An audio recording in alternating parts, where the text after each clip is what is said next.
بسم اللہ الرحمن الرحیم۔ قرآن مجید میں ارشاد باری تعالیٰ ہوتا ہے، اور بے شک لوط علیہ السلام پیغمبروں میں سے ہیں، جبکہ ہم نے نجات دی انہیں اور ان کے گھر والوں کو، سوائے ایک عورت کے جو پیچھے رہ جانے والوں میں سے تھی، پھر ہم نے ہلاک کیا دوسروں کو، اور بے شک تم ان پر گزرتے ہو صبح کے وقت رات کے وقت، کیا تم غور نہیں کرتے؟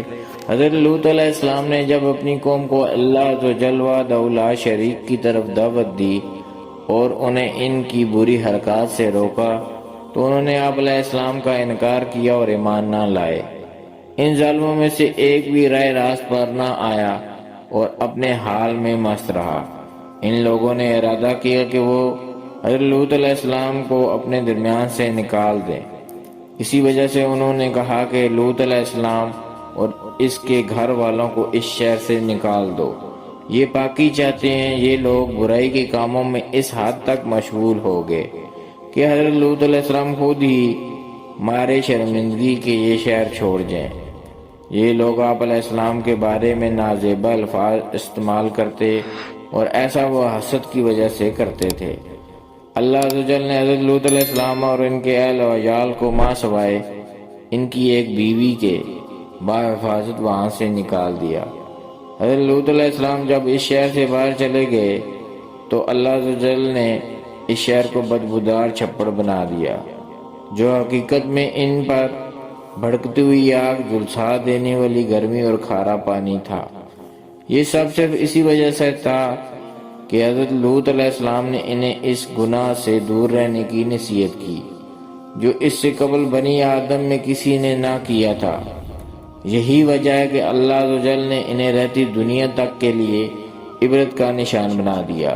لواطت اور دیگر برائیوں کے ساتھ ساتھ ان میں ایک بری عادت یہ بھی تھی کہ یہ ڈاکے ڈالتے تھے، راہگیروں کا مال لوٹتے تھے، دوستوں سے خیانت کرتے تھے، اپنی مجالس میں ظلم و زیادتی کی داستانوں کو بڑے فخر سے بیان کرتے، اور ایسی فحش گوئی سے کام لیتے کہ ذرا بھی عار محسوس نہ کرتے تھے۔ اللہ عز و جل نے انہیں سخت عذاب میں مبتلا کیا۔ یہ بدبخت اپنے نبی حضرت لوط علیہ السلام سے کہا کرتے تھے کہ اے لوط علیہ السلام، اگر تم سچے ہو تو ہم پر اللہ کا عذاب لے آؤ۔ ان بدبختوں نے اللہ عز و جل کے نبی سے خود ہی عذاب کا مطالبہ کیا، اور اس سے قبل دیگر قوموں پر عذاب کو نظر انداز کر دیا۔ حضرت لوط علیہ السلام نے ان بدبختوں کے مقابلہ میں اللہ عز و جل سے مدد طلب کی۔ اللہ عز و جل کی غیرت کو جوش آیا، اور اس نے حضرت لوط علیہ السلام کی دعا قبول کی، اور فرشتوں کا ایک گروہ حضرت ابراہیم علیہ السلام کے پاس آیا، جس نے حضرت ابراہیم علیہ السلام کو صاحب علم بیٹے کی خوشخبری دی، اور کہا کہ ہم قوم لوط کی جانب جاتے ہیں تاکہ انہیں صفحہ ہستی سے نیست و نابود کیا جا سکے۔ حضرت ابراہیم علیہ السلام نے ان فرشتوں سے کہا کہ ان میں لوط علیہ السلام بھی ہیں۔ فرشتوں نے کہا کہ ہم جانتے ہیں، اور ہم انہیں اور ان کے گھر والوں کو ضرور بچائیں گے، ماں سوائے ان کی ایک بیوی کو جو ان ظالموں میں سے ہے۔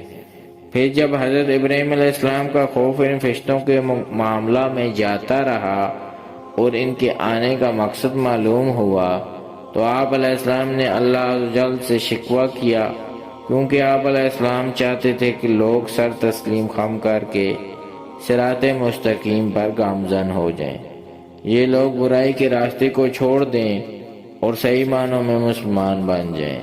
یہی وجہ ہے کہ اللہ عز و جل نے حضرت ابراہیم علیہ السلام کے بارے میں فرمایا، بے شک ابراہیم علیہ السلام بڑے بردبار، رحم دل اور ہر حال میں ہماری جانب رجوع کرنے والے تھے۔ اے ابراہیم علیہ السلام، اس بات کو رہنے دیجئے، بے شک تمہارے رب کا حکم آ چکا ہے، اور بے شک ان پر شدید عذاب آنے والا ہے جو واپس نہ ہوگا۔ اللہ عز و جل نے حضرت ابراہیم علیہ السلام سے فرمایا کہ وہ شکوہ نہ کریں، بلکہ ان کی ہلاکت کا فیصلہ ہو چکا ہے، اور اب یہ ضرور ہلاک کیے جائیں گے۔ عذاب کا حکم دے دیا گیا ہے، اور اب اس کو ٹالا نہیں جا سکتا۔ یہ عذاب اب ان پر آ کر رہے گا، اور یہ ظالموں کے لیے عبرت کا نشان بنا دیے جائیں گے۔ اہل کتاب کا قول ہے کہ حضرت ابراہیم علیہ السلام نے عرض کی کہ اے اللہ، کیا تو اس قوم کو ہلاک کرے گا جس میں 50 نیک لوگ ہوں۔ اللہ عز و جل نے فرمایا کہ جس قوم میں 50 مسلمان ہوں گے میں انہیں ہلاک نہ کروں گا۔ پھر حضرت ابراہیم علیہ السلام نے 10 نیک لوگوں کے بارے میں دریافت کیا تو اللہ عز و جل نے فرمایا کہ میں اس قوم کو بھی ہلاک نہ کروں گا جس میں 10 نیک لوگ ہوں۔ قرآن مجید میں ارشاد باری تعالیٰ ہوتا ہے، اور جب ہمارے بھیجے ہوئے فرشتے لوط علیہ السلام کے پاس پہنچے تو انہیں اس کا غم ہوا اور پریشان ہوئے۔ حضرت لوط علیہ السلام بولے، آج کا دن بڑی مصیبت کا دن ہے۔ مفسرین اکرام کا قول ہے کہ وہ فرشتے حضرت جبرائیل، حضرت میکائیل اور حضرت اسرافیل علیہ السلام تھے۔ جب یہ تینوں حضرت ابراہیم علیہ السلام کو بیٹے کی خوشخبری سنا چکے تو انہوں نے حسین و جمیل لڑکوں کی صورت اختیار کی اور سدوم کی سرزمین میں پہنچے اور حضرت لوط علیہ السلام کے مہمان بنے۔ یہ تینوں قومیں لوط کی آزمائش کے لیے آئے تھے۔ حضرت لوط علیہ السلام کے پاس یہ تینوں رات کے وقت پہنچے اور ان سے رات ان کے گھر گزارنے کی درخواست کی۔ حضرت لوط علیہ السلام پریشان ہو گئے کہ یہ آزمائش ان کے لیے سخت ہے، کیونکہ یہ تینوں خوبصورت ہیں اور کہیں یہ ان کی سرکش قوم کے ہاتھ نہ لگ جائیں۔ آپ علیہ السلام یہ نہ جانتے تھے کہ یہ فرشتے ہیں، اسی وجہ سے خطرہ ہے کہ میں اکیلا ان 3 مہمانوں کی حفاظت کیسے کر سکوں گا۔ حضرت صدی رحمۃ اللہ علیہ کا قول ہے کہ فرشتے حضرت ابراہیم علیہ السلام کو صالح اولاد کی خوشخبری دینے کے بعد حضرت لوط علیہ السلام کے پاس چلے گئے۔ حضرت لوط علیہ السلام کے پاس یہ فرشتے دوپہر کے وقت پہنچے۔ ان فرشتوں کی ملاقات سدوم نہر پر حضرت لوط علیہ السلام کی بیٹی سے ہوئی، جو گھر والوں کے لیے پانی بھرنے وہاں آئی تھی۔ حضرت لوط علیہ السلام کی 2 صاحبزادیاں تھیں۔ فرشتوں نے حضرت لوط علیہ السلام کی بیٹی سے کہا کہ اے لڑکی، کیا ہمیں رہنے کا کوئی ٹھکانہ مل سکتا ہے؟ حضرت لوط علیہ السلام کی بیٹی نے کہا کہ تم لوگ یہیں رکو، میں اپنے والد سے بات کر کے آتی ہوں۔ در حقیقت سے ڈر تھا کہ کہیں قوم کے بدبخت انہیں کچھ نقصان نہ پہنچائیں۔ حضرت لوط علیہ السلام کی بدبخت قوم نے آپ علیہ السلام کو منع کر رکھا کہ کسی مہمان کو اپنے گھر نہ ٹھہرائیں۔ حضرت لوط علیہ السلام کی بیٹی جب حضرت لوط علیہ السلام کے پاس پہنچی تو کہا کہ والد بزرگوار، آپ علیہ السلام سے ملنے کچھ لوگ آئے ہیں جو شہر کے باہر کھڑے ہیں۔ میں نے ایسے حسین لوگ آج تک نہیں دیکھے، کہیں شہر کے لوگ انہیں پکڑ نہ لیں اور ان کی تذلیل کریں۔ حضرت لوط علیہ السلام گئے اور ان تینوں کو اپنے گھر لے آئے اور ان کی خبر آپ علیہ السلام کے گھر والوں کے سوا کسی کو نہ تھی۔ حضرت لوط علیہ السلام کی کافر بیوی گھر سے نکلی اور اس نے لوگوں کو بتا دیا کہ ہمارے گھر کچھ مہمان آئے ہیں جو بہت خوبصورت ہیں اور اس سے پہلے اتنے حسین میری نظر سے نہیں گزرے۔ یہ سن کر لوگ دوڑتے ہوئے حضرت لوط علیہ السلام کے گھر آئے۔ اللہ عز و جل کے فرمان کے مطابق وہ لوگ بری حرکات کے علاوہ بدکاریوں میں بھی ملوث تھے۔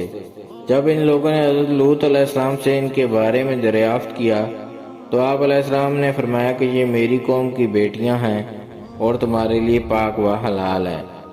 حضرت لوط علیہ السلام اشارہ قوم کی عورتوں کی جانب تھا، کیونکہ شرعی طور پر قوم کی عورتیں آپ علیہ السلام کی بیٹیاں ہی بنتی تھی، اس لیے کہ نبی ساری قوم کا باپ ہوتا ہے۔ قرآن مجید میں ارشاد باری تعالیٰ ہوتا ہے، نبی مومنوں کی جان سے بھی زیادہ نزدیک ہوتے ہیں اور ان کی بیویاں ان کی مائیں ہیں۔ یہ صحابہ کرام رضی اللہ عنہم اور جید علماء دین رحمۃ اللہ علیہم کا قول ہے کہ نبی کریم صلی اللہ علیہ وسلم کی بیویاں مومنوں کی مائیں اور نبی کریم صلی اللہ علیہ وسلم مومنین کے باپ ہیں۔ حضرت لوط علیہ السلام کا یہ فرمانا اس لیے بھی تھا کہ قوم کی عورتیں میری بیٹیاں ہیں، تم ان سے شادی کرو اور ان سے اپنی غرض پوری کرو۔ آپ علیہ السلام نے قوم کو مخاطب کرتے ہوئے فرمایا، کیا تم مردوں کے نزدیک بدفعلی کے لیے جاتے ہو اور اپنی بیویوں کو چھوڑتے ہو جو تمہارے رب نے تمہارے لیے بنائی، اور تم حد سے بڑھنے والے ہو؟ مفسرین اکرام کا قول ہے کہ حضرت لوط علیہ السلام اپنی قوم کو اندر داخل ہونے سے منع فرما رہے اور روکتے جا رہے تھے۔ دروازہ بند تھا اور وہ اسے کھول کر اندر جانا چاہتے تھے۔ آپ علیہ السلام نصیحت کرتے ہوئے دروازے کی پچھلی طرف سے انہیں روک رہے تھے، اور جب انہیں روکنا مشکل ہو گیا اور آپ علیہ السلام تنگ آ گئے تو فرمایا، کاش میرے پاس بھی تمہارے مقابلے کے لیے کوئی طاقت ہوتی، یا پھر میں کسی مضبوط سہارے کی پناہ لیتا۔ فرشتوں نے کہا، اے لوط علیہ السلام، ہم آپ علیہ السلام کے رب کی جانب سے بھیجے گئے ہیں، یہ لوگ ہمیں کچھ نقصان نہ پہنچا سکیں گے۔ روایات میں آتا ہے کہ حضرت جبرائیل علیہ السلام اس اثنا میں باہر تشریف لائے اور اپنا پر ان کی آنکھوں پر مارا، جس سے وہ اندھے ہو گئے۔ انہیں کچھ دکھائی نہ دیتا تھا اور وہ دیواروں کا سہارا لے کر اپنے گھروں کو لوٹے۔ وہ بدبخت جاتے ہوئے بھی حضرت لوط علیہ السلام کو دھمکیاں دیتے جاتے تھے کہ کل تم سے نمٹ لیں گے۔ قرآن مجید میں ارشاد باری تعالیٰ ہوتا ہے، اور انہوں نے اسے اس کے مہمانوں سے پھسلانا چاہا تو ہم نے ان کی آنکھیں بند کر دی۔ اللہ عز و جل نے فرمایا، چکھو میرا عذاب اور ڈر کے فرمان، اور بے شک صبح سویرے ان پر ٹھہرنے والا عذاب آیا۔ فرشتوں نے حضرت لوط علیہ السلام سے کہا کہ آپ علیہ السلام رات کے پہر میں اپنے گھر والوں کو لے کر یہاں سے نکل جائیں اور پیچھے مڑ کر کوئی نہ دیکھے، یعنی جب ان پر عذاب نازل ہو تو ان کی آوازوں پر دھیان نہ دیں۔ اللہ عز و جل نے حضرت لوط علیہ السلام سے فرمایا کہ آپ علیہ السلام اپنے گھر والوں کے پیچھے چلیں، جس طرح ہانکنے والا اپنی بھیڑوں کو ہانکتا ہے۔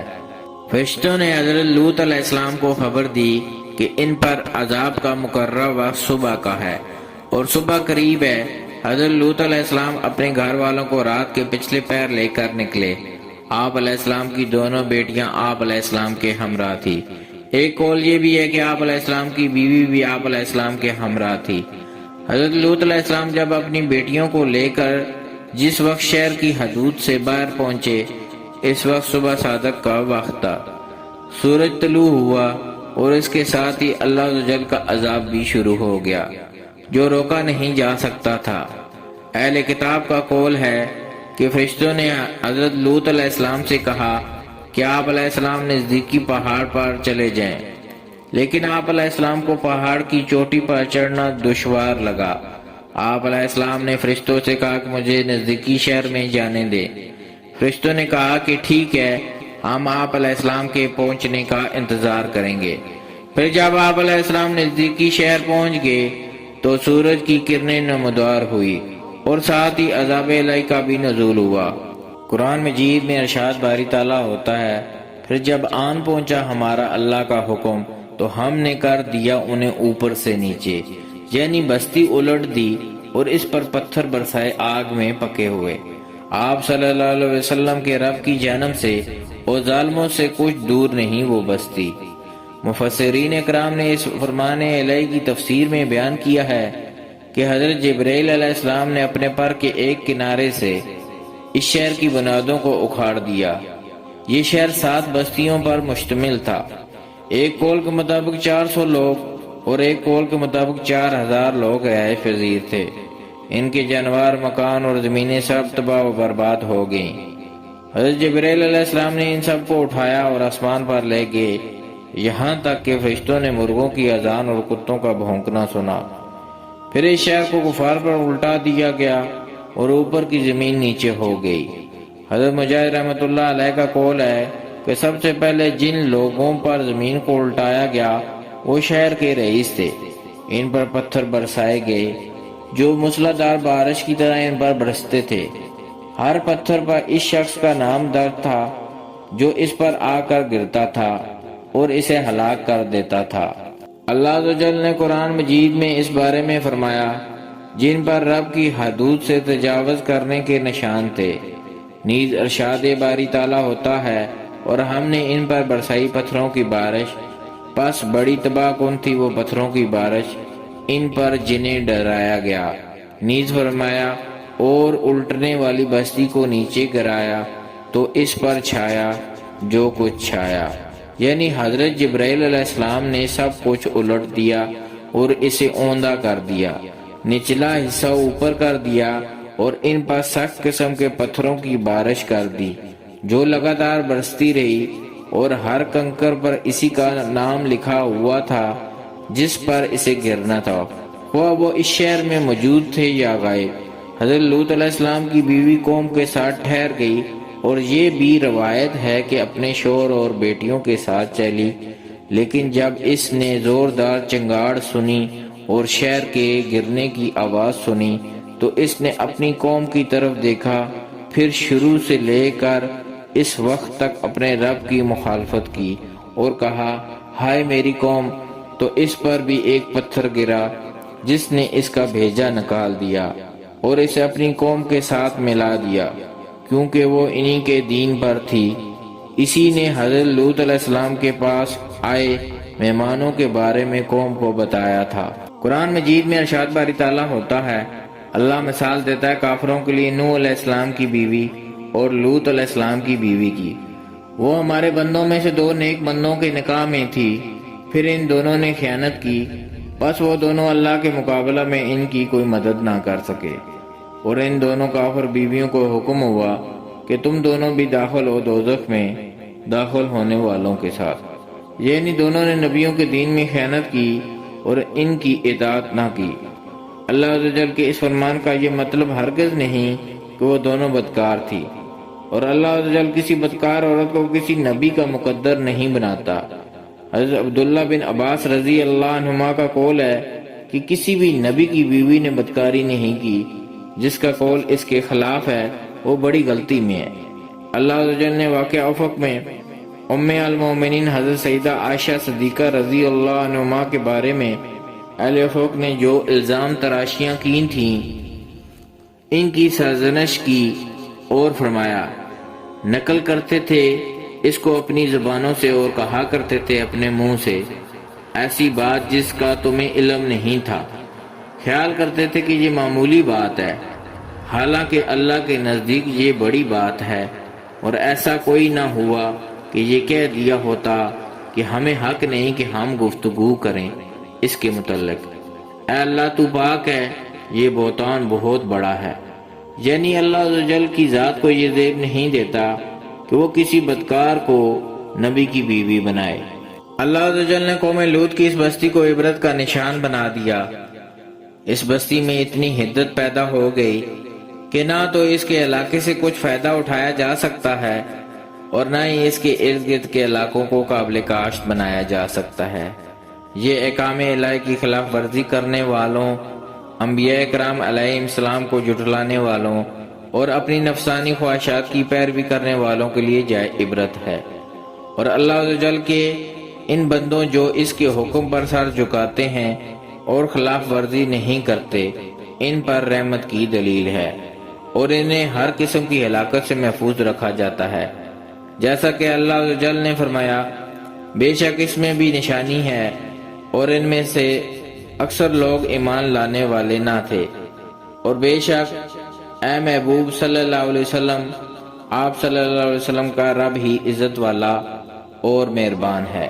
ناظرین، ویڈیو اچھی لگے تو لائک اور شیئر کر دیں، اور نئے آنے والے معزز ناظرین چینل کو سبسکرائب کر کے بیل کے آئیکن کو دبا دیں تاکہ ہر نئی آنے والی ویڈیو کا نوٹیفیکیشن آپ تک پہنچ سکے۔ شکریہ۔